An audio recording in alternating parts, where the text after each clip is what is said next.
take your chicken away for a month and see how angry you get. I promise. You're going to be angry. It's not going to make sense.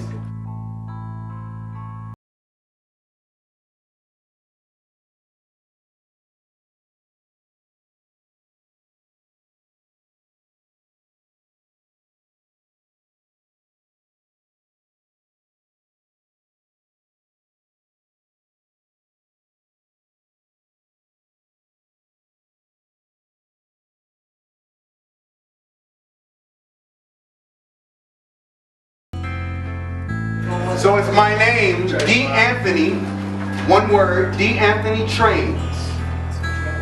Yes, so DANTHONYTRAINS@gmail.com. Yes, you said the doctor gave you 6 months to live. Yes. On the last month of that 6 months.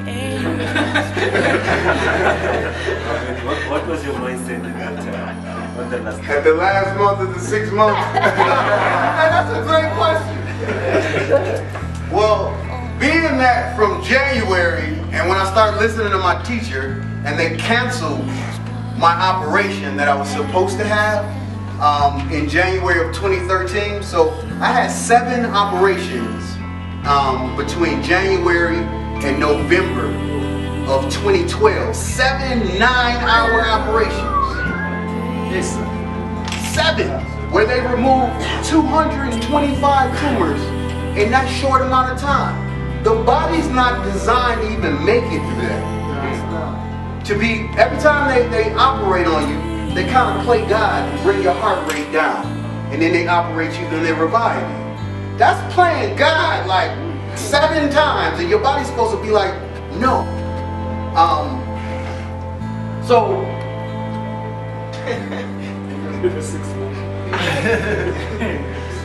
at that 6 month, I stopped believing in them though in 3 months though. I was still a little paranoid, but I didn't think I was gonna die because I had all those pictures. So people who take pictures, yeah, how do I have all these pictures?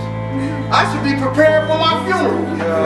And I have a detailed accounting because I knew if what the man says is gonna happen, nobody's gonna believe me.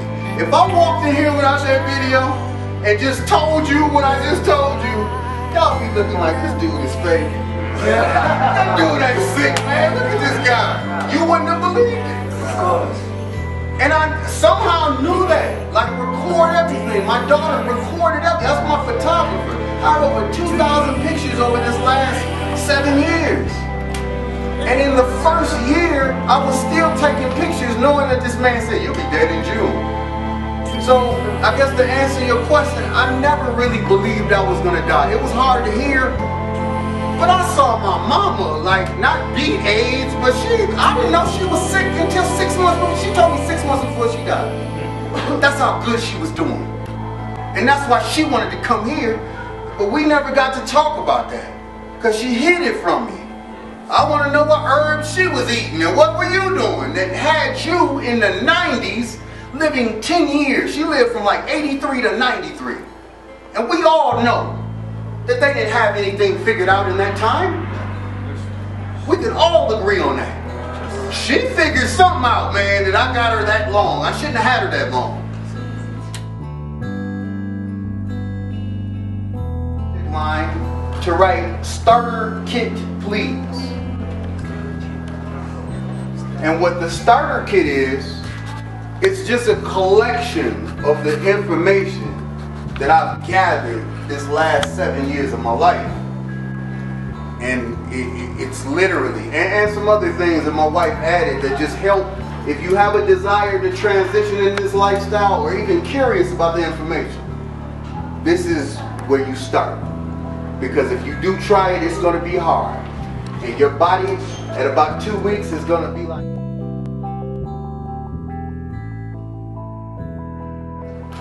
Yeah, I want to know who helped you from the streets. From the streets? And if that person is still alive. So from the streets, this is what happened from the streets. I actually, and I didn't even get into this, I tried to kill myself when I was 21. Because my mother, when she died, when I hit the streets, I started using drugs, alcohol for the pain. Like thinking about her would just drive me crazy. Okay? So when we would get to her death date, the day that she died, I'd freak out and get drunk and just try to be numb so I didn't have to listen to the thoughts. And then I'd be fine. And then I would get to our birthday. I was born on my mom's birthday. So that's a blessing, but imagine when she dies and you got your birthday and you spent it with this other person for 16 years and now you by yourself and you feel guilty for being happy on a day that it's just crazy. And I get drunk again and just messed up just to get through 3 days and then I'll be fine, be perfect.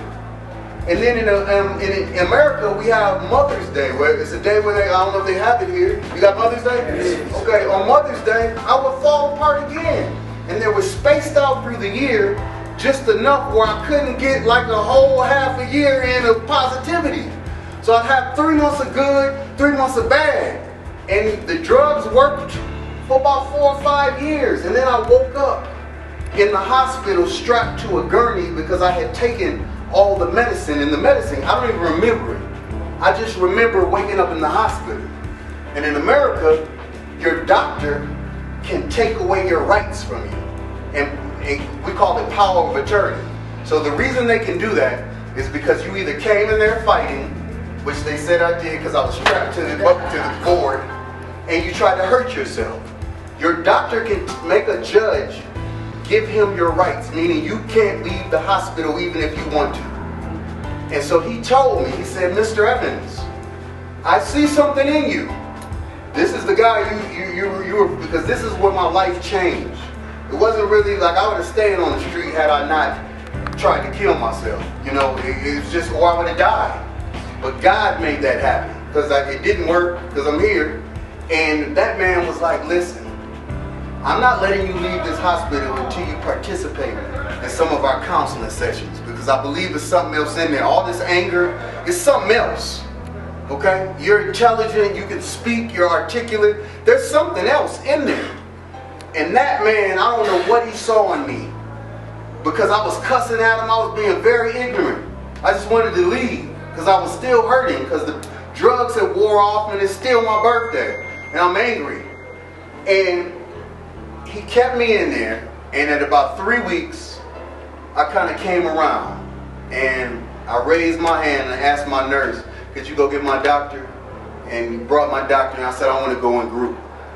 And the tools he gave me, like writing your problems down on a piece of paper, and then burning the piece of paper, and then in that moment, that problem was not there anymore.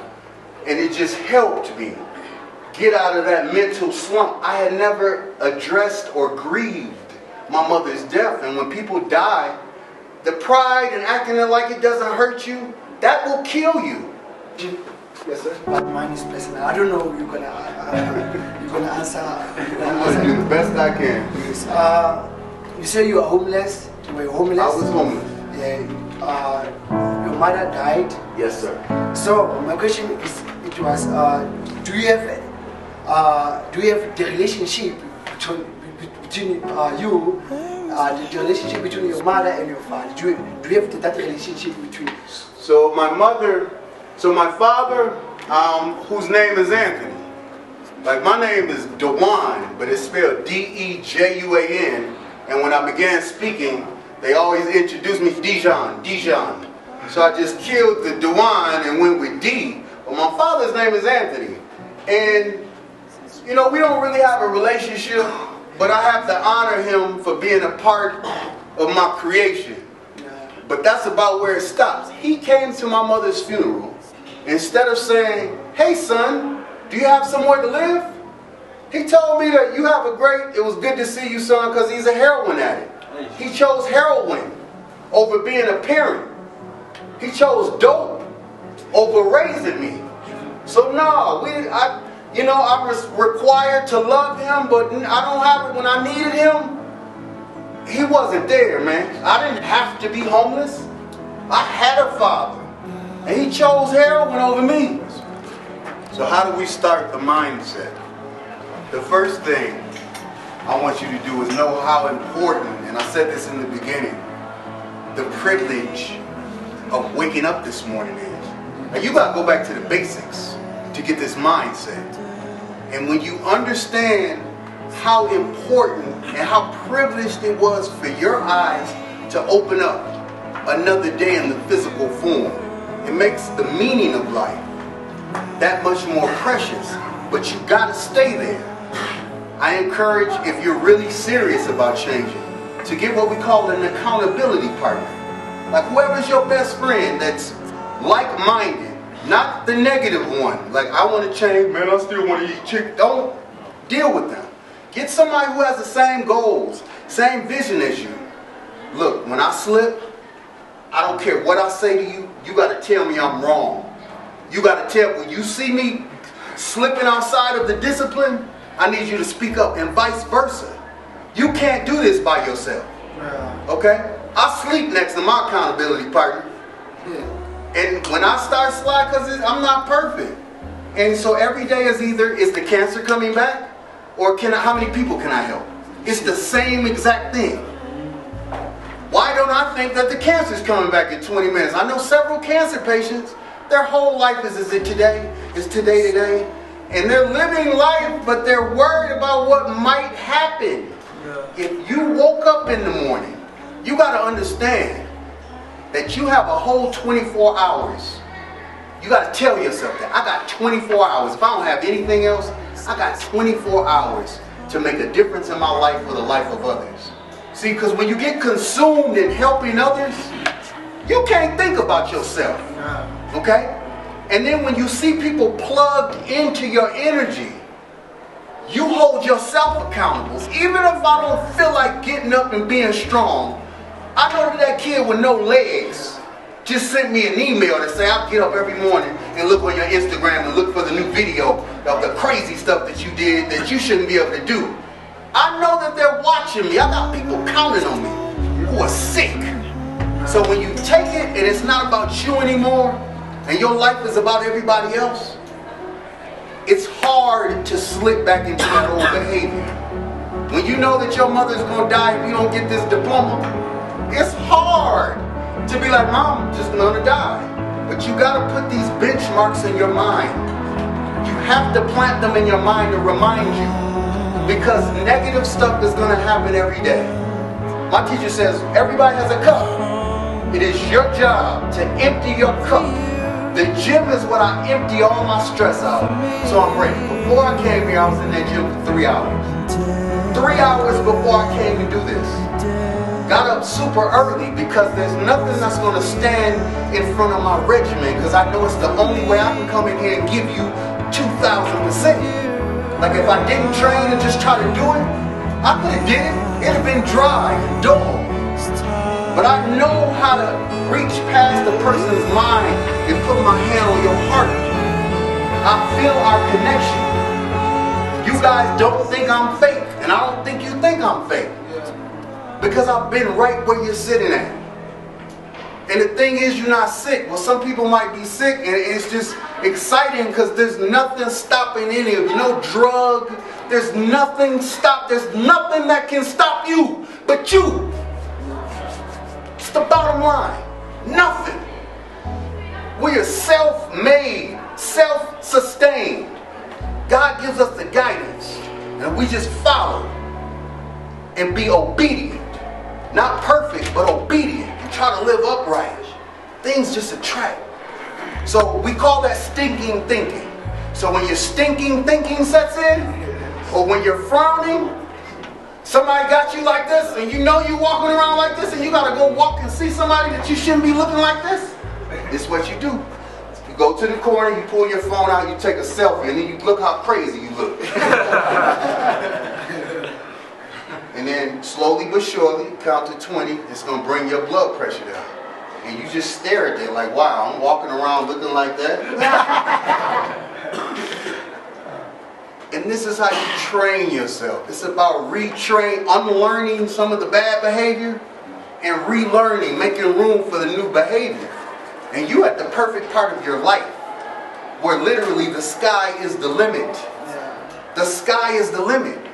Bottom line,